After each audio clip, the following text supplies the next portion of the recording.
나는 은퇴 후 평생 로망이었던 전원주택을 멋지게 지어 남은 여생을 그곳에서 살 거야.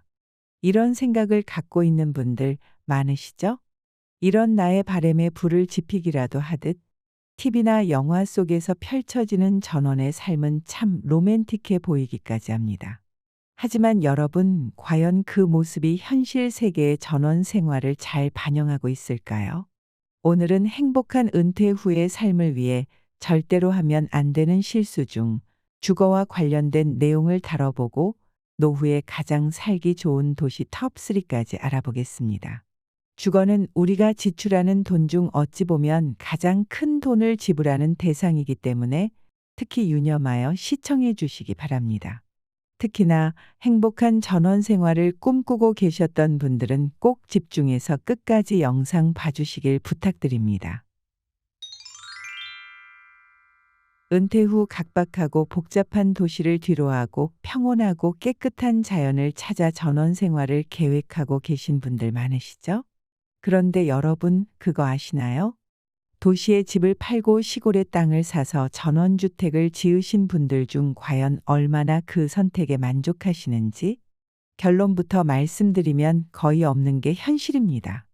왜 이런 결과가 나타나는지, 여러분이 혹시라도 전원주택을 짓는다면 어떤 점을 생각해 보셔야 하는지 중요 포인트 2가지를 먼저 말씀드리겠습니다.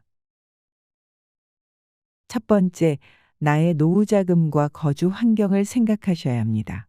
노후에는 적극적인 경제 활동을 못 하시는 경우가 많습니다. 그렇기 때문에 전원 생활을 하실 거라면 경제적 여유는 필수입니다.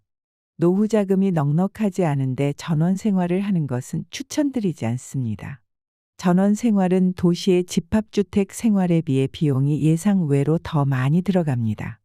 내가 뭐 하나 직접 하지 않는 이상 물건이나 제대로 된 서비스를 받는 것이 무척 힘듭니다. 물론 TV 프로그램 나는 자연인이다에 출연하시는 분들처럼 손재주가 좋아 이것저것 내가 다 만들고 자체 공급이 가능한 경우라면 거주 비용을 많이 줄일 수 있겠지만 어디 이런 분들이 많으신가요? 저출산으로 인한 인구 감소와 노령화로 가뜩이나 인구가 적은 시골 지방에는 거주하는 사람도 일할 수 있는 인력도 절대적으로 부족해집니다. 그러다 보니 인구가 밀집된 서울, 수도권으로만 인구와 각종 편의시설의 인프라가 집중되는 것입니다. 이러한 현상은 앞으로 더 심해지면 심해지지 완화될 것으로는 보이지 않습니다. 경제적으로 넉넉한 사람은 시골 전원주택의 삶을 영위하는 데 돈이 많이 들더라도 크게 문제될 것이 없을 겁니다. 하지만 경제적 여유가 없는 분들의 전원 생활은 돈 들어갈 곳이 한두 군데가 아니게 되므로 큰 어려움으로 다가오게 됩니다. 두 번째, 전원주택은 매수할 때는 내 맘대로이지만 팔려고 할 때는 절대적인 을의 입장이 되어야 한다는 점을 기억하셔야 합니다. 여러분, 혹시 아파트 매매해 보신 적 있으신가요? 흔히들 아파트를 현금에 비유하죠. 그만큼 황금성이 좋아 다른 집보다 조금만 싸게 내놓아도 잘 팔리는 게 아파트입니다.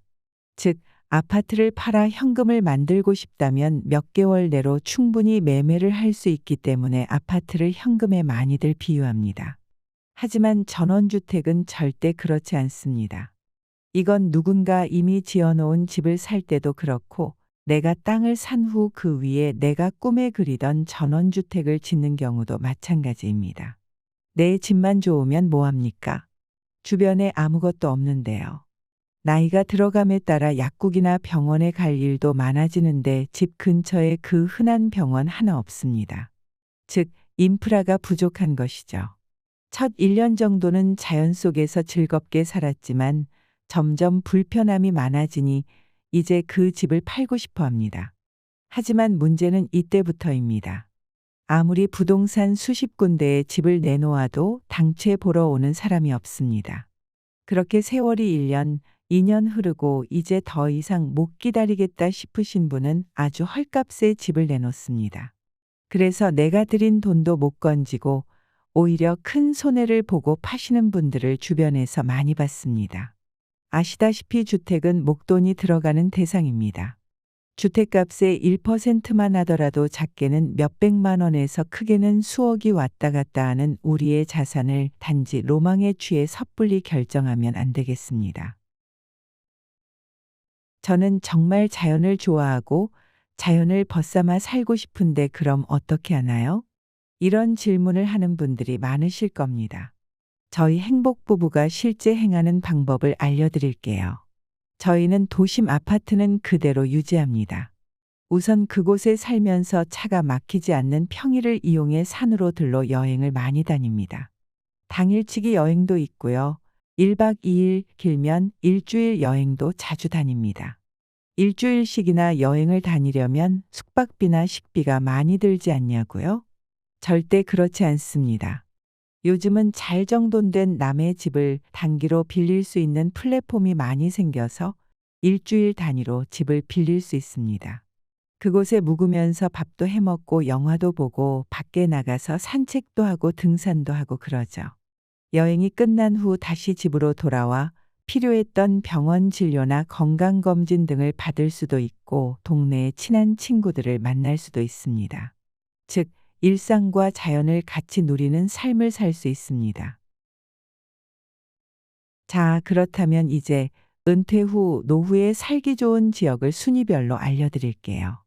이건 저희 부부가 임의적으로 정한 것이 아닌 매경 이코노미가 부동산과 금융 전문가 50명을 대상으로 설문조사한 결과입니다. 대한민국에서 은퇴 후 살기 좋은 곳 1위는 바로 제주도입니다. 2위는 강원도 속초, 3위는 서울에 근접한 경기도 양평입니다. 세 곳의 공통점이 보이시나요? 바로 수려한 자연환경은 물론 일정 규모 이상의 인구가 살고 있어 인프라도 빠지지 않는 도시라는 점입니다. 이런 순위를 보고 바로 우리도 저기로 이사가자 하시는 분은 안 계시겠죠. 거주지를 선택하는 것은 아주 신중히 진행하셔야 합니다. 무턱대고 낯선 곳에 집부터 사지 마세요. 정말 이사가고 싶은 곳이 있다면 이렇게 해보시는 것이 어떨까요?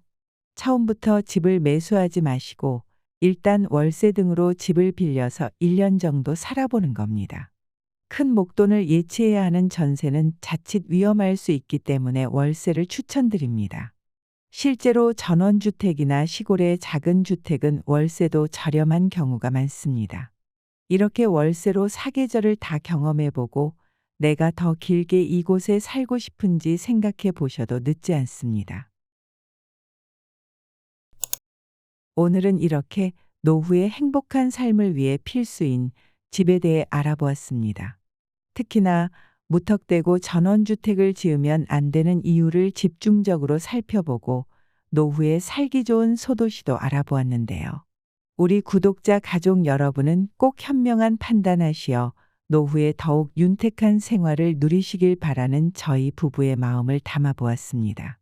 혹시 오늘 영상의 주제 이외에 여러분이 평소 관심 가지고 있으신 주제나 혹은 더 알고 싶은 주제가 있다면 언제든 저희 행복부부에게 댓글을 남겨주세요. 저희가 최대한 영상을 통해 여러분의 질문에 대한 답변을 들려드리도록 하겠습니다. 오늘도 행복부부와 함께 해주신 여러분 감사합니다. 오늘 영상에 대한 여러분의 자유로운 의견 댓글로 남겨주세요. 저희가 하나하나 꼼꼼히 읽어보고 소통하겠습니다. 감사합니다.